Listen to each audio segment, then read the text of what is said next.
to the Frying Pan podcast. You join us now on episode 13. That's right, unlucky for some, and it's Friday as well. Friday the 13th. You join us here on the Frying Pan.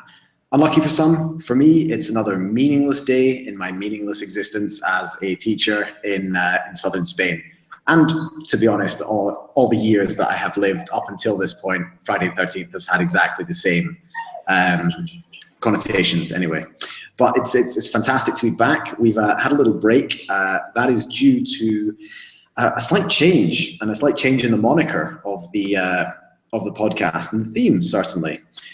For no longer is this an expat plural experience. It is an expat singular experience, as I'm still an expat, but Rowan has returned to the fair shores of the USA for a small period of time. As always, I'm joined by friend and writer, Rowan Kane. Rowan, how are you doing? I'm doing well. For those who, I'm not sure when the last time our podcast was, but I have shaved. I have cut my hair. I think we did one since I cut my hair. Yeah, we did. But I'm back in civilization, rejoined civilization.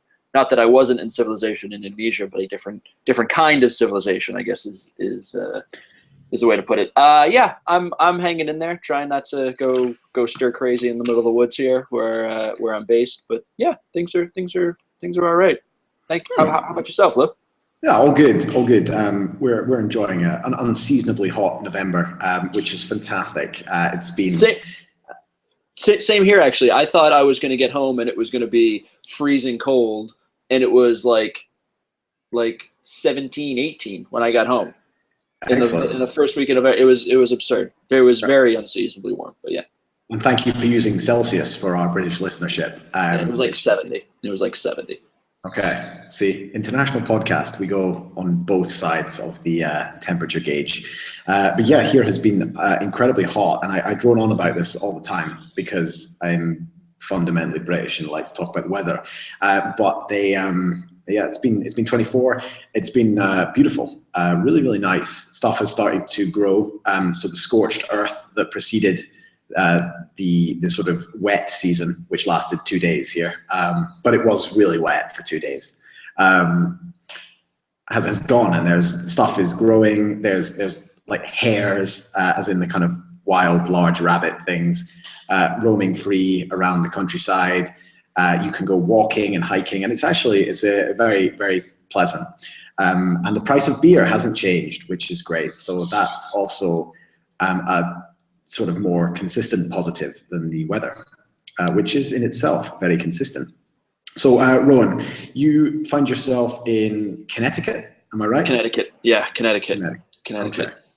One of the states that on the Sporkle Challenge people can't get because nobody can spell it. Is that correct? Nobody can spell it. Also, I've realized that people don't really know where Connecticut is, which I don't really blame them because it is a small place. But it's in the Northeast between New York and Massachusetts. But people for some reason get it confused with Kentucky, which I guess phonetically that makes sense. But yeah, so that's where I am, and it should be cold out, and it hasn't been cold out, but it is getting cold out, I guess is the best way to put it. Yeah. Well, that works out. So I gather, obviously, you came from Indonesia, and you are now in the eastern seaboard of America. Culture shock. How are you dealing with that? Yeah, actually, that's a funny story. So the week I got back, maybe the week after I got back, my mom wanted to take me to a dinner party, which is the situation I'm living in now, where I go to dinner parties with my mom, for better or worse. And I hadn't been in a room with that many white people in ages. I mean, like it just was a very strange scenario that I found myself in, where I was actually like nervous to be around a bunch of white Americans. Interesting. It was like it was like a social overload almost. And yeah, it was very strange. I really needed a drink, and thankfully there was bourbon to be had. So that steadied my first bourbon, kind of steadied my nerves a little bit, and got back into the flow of things. I can never control myself at those sort of events. The combination of like the social, that having to talk to people and free alcohol has always proved like too much of a draw. And there's certain, certain facets of my family who we no longer kind of hang out in that setting any longer as a result of my behavior. But it was actually yeah. So at this dinner, it was actually kind of funny. The first there was a mixologist there who wanted to like mix all these drinks, and they were very fall autumnal drinks with like cider and all this kind of stuff. And I was like, oh, okay, that's nice. But I'll just have a bourbon on ice, please. And she looked devastated that I didn't want to try one of her mixed drinks. I had tried both of them, and I was like, they're okay, but I just want straight bourbon. So I had to apologize. I apologized to her after, and she accepted my apology, but you could tell she was her feelings had been hurt. Ah, okay. I mean, there's the two schools of barman, and I come from the opposite school, having quite a considerable bar experience. But the idea of anyone asking me for a mixed drink that was not with two ingredients would be very, very much looked down upon, I would say.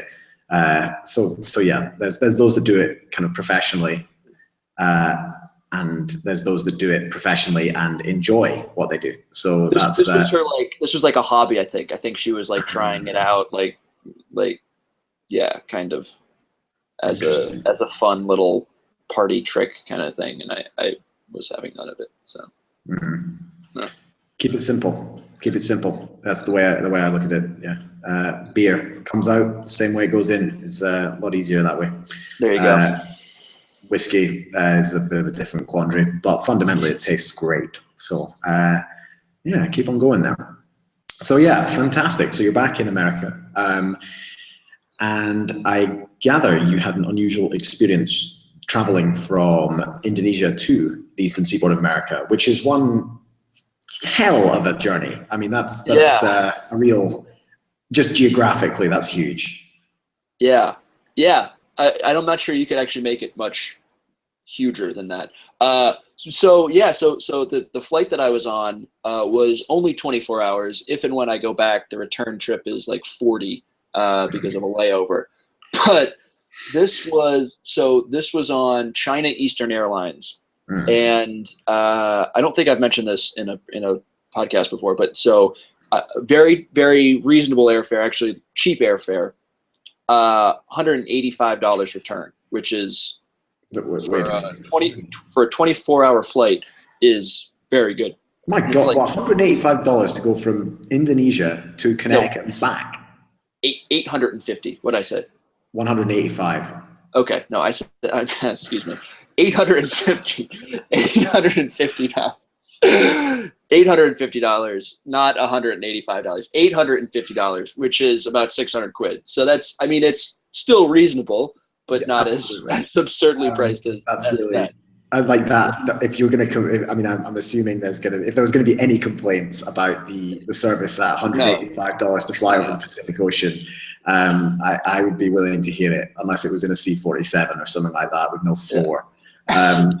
Anyway, fantastic. So cheap airfare. So as soon as I booked the flight, I did the reverse of what I should have done. I looked at the reviews after I bought the flight, and the reviews on this particular airline were atrocious. I think it was the worst airline I've ever flown on.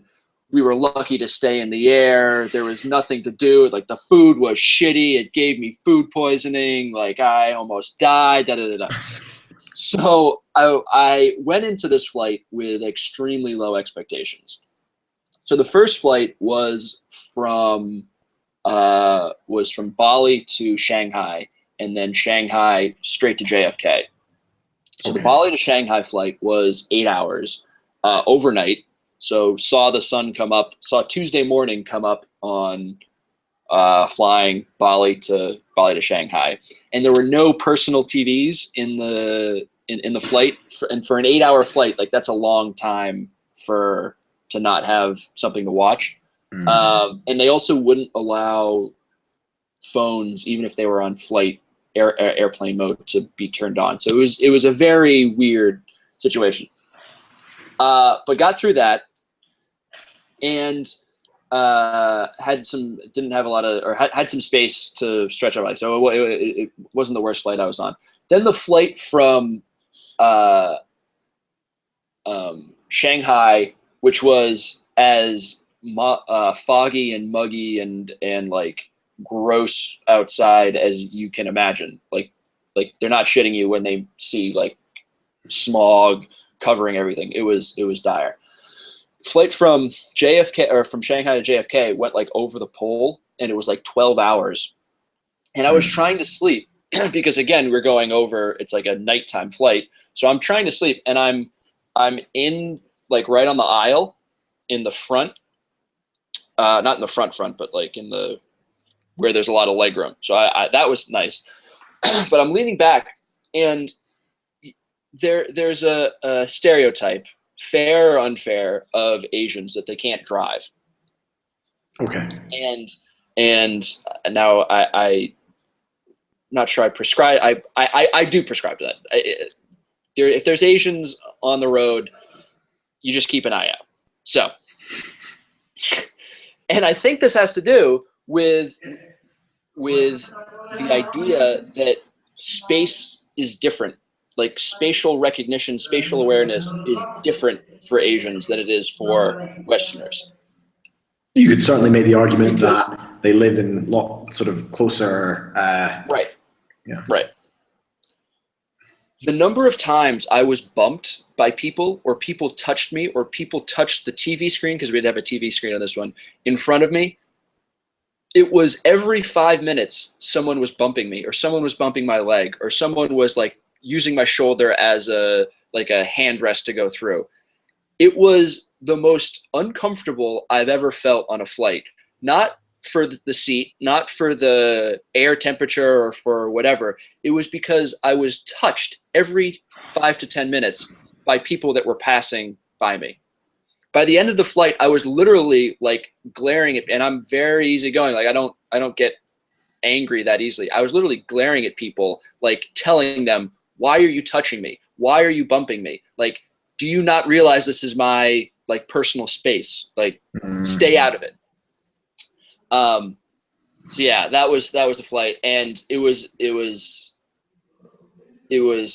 looking back on it now, like it was. I'm not looking forward to the flight back. I'll put it that way, especially because I have 10 hours in Shanghai. 10 hours in Shanghai. Yeah. Yeah, I suppose it's on the one night in Bangkok kind of scale of understand layovers. Well, I mean it sounds a little bit grim. I mean, I don't know how. I haven't been on a lot of long haul flights in my time, to be honest with you. So I mean, I've only been sort of one or two, and yeah, they've all been sort of more or less. ¿Qué pasa aquí? What's going on here? Ahí. Aji, yes, that's true. There is a theatre performance. Sorry to digress from my but yeah, there's a theatre performance in the room next to us, which is happening just now. That is the background noise you're hearing. The high-pitched sort of almost wailing is the caretaker here, the vigilancia and vigilanta, yeah, and he has a very particularly like what how can you describe it? Sort of univolume way of talking, which like doesn't sort of change. I did instruct him earlier that I would be doing this podcast in fairly good Spanish as well, and if possible, like I could have like half an hour without being asked what I was doing, but so far he hasn't come in, but I can see him in the window now, and I know in my heart of hearts he's like itching to come in and ask me why I am here 15 minutes after my last class was scheduled to end. And I've explained this to him, and this is something that we have this is a little digression, but another, and it will lead on to what we were going to talk about next week, actually, which is the absurdities of Spain. But I have an interesting relationship with my caretaker here, who is, I would say, he really takes his job incredibly seriously, which is great because, like, if you were looking for one quality in someone that looks after a building, this is one. But like, it's gone beyond like all reason, like all reason. I have so far tried. I work in a cultural center, what one could term a community center. So there is a music room, there is a language room, there is a little like a hall for really low quality children's entertainment acts, it seems, and for adults to get drunk while watching them. And then there is the caretaker, and usually it's just me and him. He speaks no English, and he speaks with like the thickest accent that you can possibly imagine. Like, it's really, really hard. Like, think sort of backwater bayou and sort of times. I understand maybe sort of 20 to 30% of what he's going on, and from the nouns I can understand the context of the sentence, and then I'm fine. Anyway, so far I've tried to play the piano in the other room. When I have like a break, I'll go and try and play the piano. So the only time I've tried to do this, he came in and said, "Why are you playing the piano?" I said, "Oh, because I have no class." And he said, "But you're not the music teacher." And it was like a different way of looking at saying no, which was, you're the English teacher, you teach English, that's what you do. Like, you don't teach music because you're not the music teacher. And so I said, "Oh, but I can play the piano. Like, I enjoy playing the piano. I was just, just giving it a little play." And he goes, "No, that's, yeah, absolutely." And that was like, absolutely not. Like, no way whatsoever. Like, it wasn't even he said no. He just could not stop saying, like, I'm not the music teacher, so why am I in the music classroom? Was it like not like a cognitive thing, but was it like he couldn't wrap his head around why you were playing the piano, or was it like a kind of like passive aggressive, like, you're not the music teacher, like, get out of here, like, this isn't your room? I think, or somewhere in between. When you have been somewhere in between, like, it wasn't malicious, it was just like complete incomprehensibility in the fact that, like, I could do both of the things, or be in two of the places when I wasn't scheduled to be in one. So you basically, everything has to be done like to the letter, but beyond all reason. Beyond all reason. I asked, like, "Oh, is there anyone coming to play the piano?" And he said no, but that didn't matter. That was like past the point.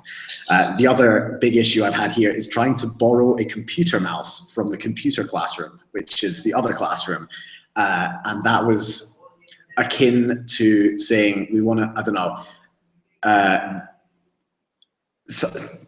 trying to do like war game activities in between North and South Korea, like trying to explain that. Like, it was absolutely impossible to explain that my computer, I needed a mouse to do something because the pad was a bit broken, and I would bring back the mouse the other day, but then it was just like impossible to make like high-level diplomatic negotiations were needed to procure a mouse. To go from the act of needing something to the act of getting something, there was like a chasm of misunderstanding in between. And this is what I deal with on a pretty daily basis, which is fine. And we have the same conversation every day. He asks me like exactly when my hours are, and I explain. And like, if there is any exceptions, I try and bring them up beforehand. Otherwise, I have to explain again. And it's, I think it sort of snowballs. But we're quite on good form now. And as with all people in this town, he is an older man, and he brings me oranges.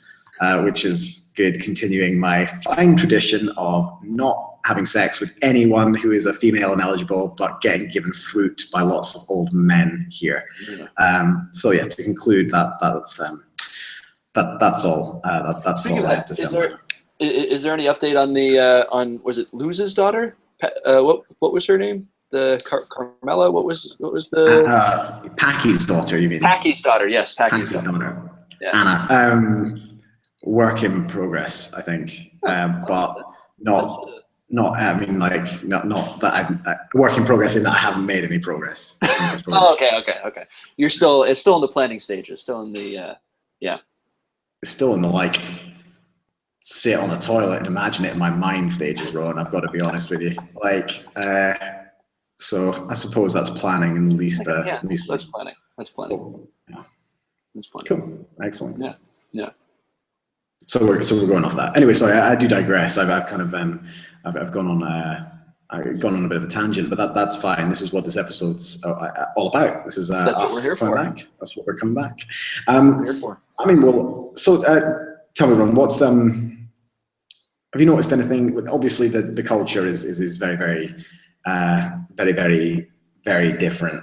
Are you looking forward to your stay in America, or you know, how are you feeling about it? I am. I am in some ways. There are some peculiarities that, I mean, I've like grew up here. I lived here. I'm in touch with the culture here, but like culture changes a lot quicker than I thought it would. In 10 months gone, like I feel like I've missed a lot more than I did for when I was away in Scotland or in the Netherlands or anything like that. I just feel like there are terms that I don't know, like a fuckboy. A fuckboy is a term that has come into the lexicon in the US, and I had to look it up. I had no idea what a fuckboy was. Can you enlighten our listeners? Yeah, a fuckboy is basically a selfish guy, like someone who will fuck you and leave you, I guess. I don't know. Like it's just like a selfish kind of asshole. Like an asshole. Okay. I think it's synonymous with like an asshole. But it's not actually specifically geared towards sex, which is interesting. No. Yeah. No, it's like it's the same. I think it's an asshole. I think it's like you're an asshole. You're a fuckboy. I think it's it's synonymous. Another little peculiarity that I've come across are thigh tattoos on girls. I've seen a lot of them, not in person, but on kind of social media and the like, of thigh tattoos, big ass thigh tattoos, like on the side or on the quad, or it just, and I don't understand that. That's something I don't find very attractive and don't really like know why someone would find it attractive. It's a very interesting conundrum in that, like, the human thigh and the clothing that has been designed to either cover or, you know, aerate the human thigh. I'm talking about trousers and shorts here. Yeah. Like, no matter in what way you wear them, both are very socially inappropriate if you wanted to display the entirety of your tattoo, which in my opinion should be the point of a tattoo. You want people to see it rather than to have like something that is invisible. Like it you know, it needs meaning in as much wishy-washy fucking way that is, it does. However, for example, if you are a girl with a thigh tattoo and you're wearing shorts in order to show your thigh tattoo, in order to expose it all, you've either got to pull your shorts down, which defeats the point of the shorts in the first place. And I'm all for that. Like, fucking hell, I'm all for that. Yeah, go for it. Like, wear pants around the street. Like, it gives me material for weeks, and I'm there. But like, and the other option is to like wear your shorts at like a uncomfortably, both visually and physically level. Yeah. I mean, or pants and you're not showing it at all. I mean, like, it really confuses me. It really confuses me. But you're right. There's no vestigial reason or vestigial kind of accompaniment for the thigh tattoo. There are a couple other peculiarities that I've come across that I'm confused about, but we won't go into them now. But yeah. Okay. Yeah. Yeah. No, fantastic. No, it's interesting to go in to see how things change. And when I go back to Scotland, which will actually be the first time for any kind of extended period of time, maybe I will start to notice maybe people are less miserable, or yeah, probably not. They're just as miserable. Just as miserable. Yeah. Oh, well, we'll see. And I suppose on that sultry note, that's probably a fair fair point to wrap things up for this episode. Do you have an expat experience? I think since you're still the expat, I think we should go into at least one expat experience. Yeah, well, we can. Yeah, I had my like Spain's idea to like drive me crazy in my. No, this is a great expat experience. Actually, I have a better one than that. I've got it. That'll do for another day. I had my house vandalized Spanish style, which was great. Obviously, I live in a very small village, and everyone knows where I live because I do things that other people don't do, like wander around my flat semi-naked, hang my washing on the balcony, which nobody does,